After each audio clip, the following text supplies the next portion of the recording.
Hello students. तो हम ज्ञान सागर का पाठ पढ़ रहे थे। हम साहस को सलाम।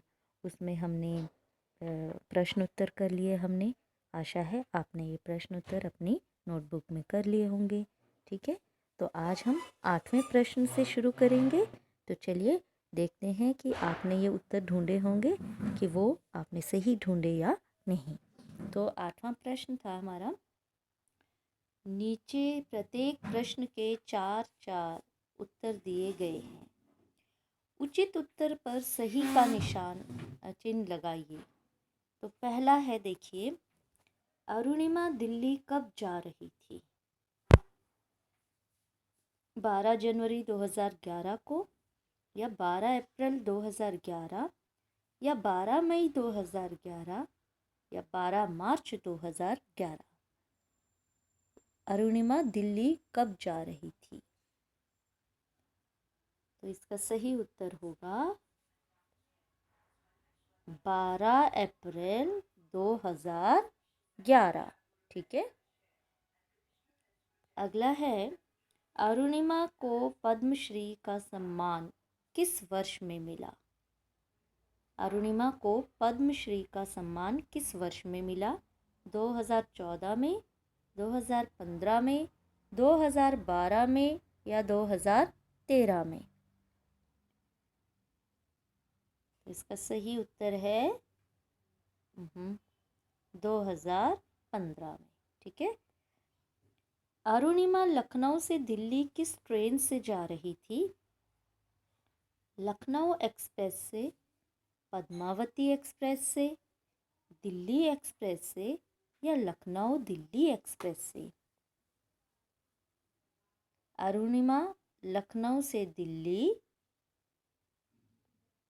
पद्मावती एक्सप्रेस से जा रही थी। अरुणिमा ने एवरेस्ट पर कब जीत प्राप्त की? है ना, कब वो चढ़ी थी? 21 मई 2013, 21 जून 2013, या 21 जुलाई 2011, या 21 अगस्त 2011? तो इसका सही उत्तर 21 मई 2013। ठीक है, तो ये प्रश्न जो है आपने बुक में ही करने हैं, वहीं टिक लगाएंगे। ठीक है, एमसीक्यू टाइप क्वेश्चंस हैं। बातचीत के लिए अरुणिमा की तंद्रा कब भंग हुई? अरुणिमा की तंद्रा कब भंग हुई? तंद्रा यानी ध्यान। तो उसका ध्यान कब भंग हुआ था?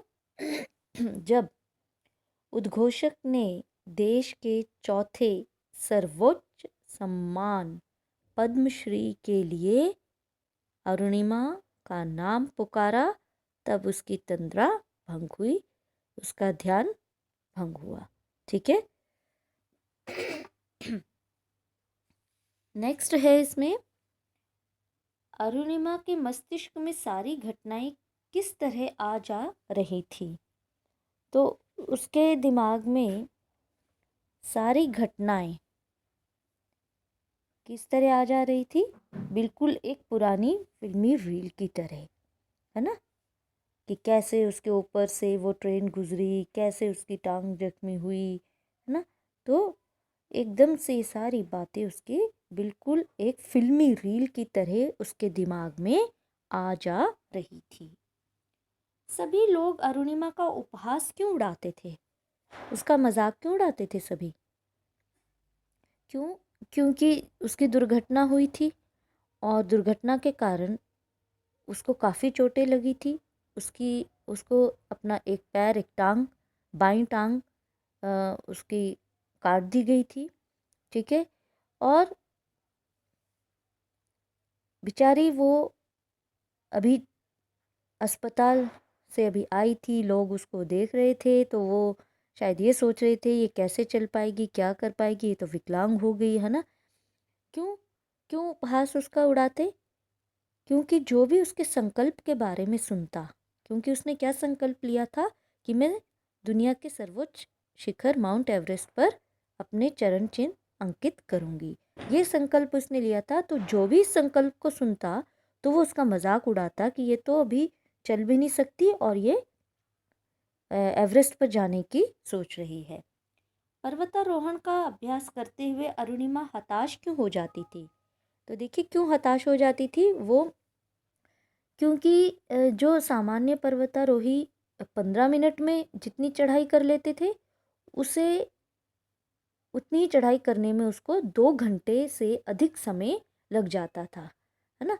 तो इसलिए कई बार वो मन से हताश भी हो जाती थी।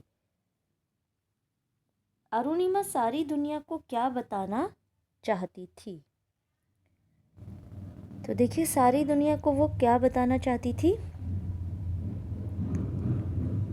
कि लक्ष्य तय करो और उसमें जुट जाओ, ठीक है, वो तो है ही।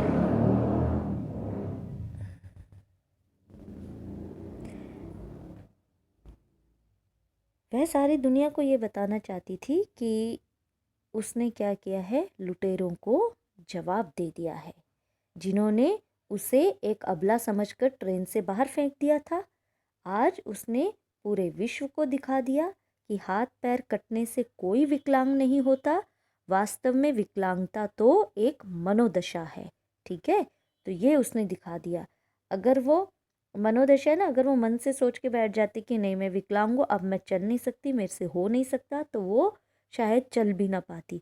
लेकिन उसने दृढ़ संकल्प लिया, उसने सोचा कि मैं पर्वत पर चढ़ूंगी, तो चढ़ गई, ठीक है। तो इच्छा शक्ति बहुत ज़रूरी है, ठीक है। तो उसने दुनिया को क्या बता दिया, उसने दुनिया को बता दिया कि जिन लुटेरों ने मुझे चलती ट्रेन से बाहर फेंका था एक अबला समझकर, उसने, अरुणिमा ने एवरेस्ट पर चढ़कर उनको एक जवाब दिया है। और उसने पूरे विश्व को दिखा दिया कि हाथ पैर कटने से कोई विकलांग नहीं होता।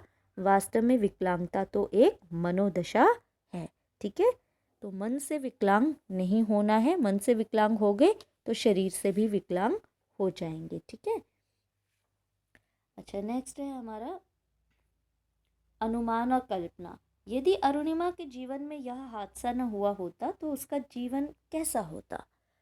तो देखिए यदि अरुणिमा के जीवन में यह हादसा न हुआ होता तो वो विश्व प्रसिद्ध ऐसे नहीं होती ना,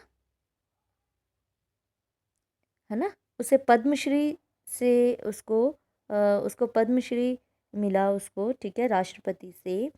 पूरे विश्व को उसने दिखा दिया कि विकलांग होते हुए भी वो एवरेस्ट की चोटी पर चढ़ सकती है, चढ़ के दिखाया भी। तो वो इतनी विश्व प्रसिद्ध नहीं होती यदि उसके साथ ये हादसा ना हुआ होता, क्योंकि ना वो दृढ़ संकल्प करती और ना ही वो एवरेस्ट पर चढ़ती और ना ही वो प्रसिद्ध होती, ना ही पद्मश्री मिलता, है ना। वो क्या बन के रह जाती, केवल एक खिलाड़ी, ठीक है। वैसे तो वो अच्छी खिलाड़ी थी, राष्ट्रीय स्तर की खिलाड़ी थी, तो वो एक खिलाड़ी बन के रहती, पर्वतारोही नहीं।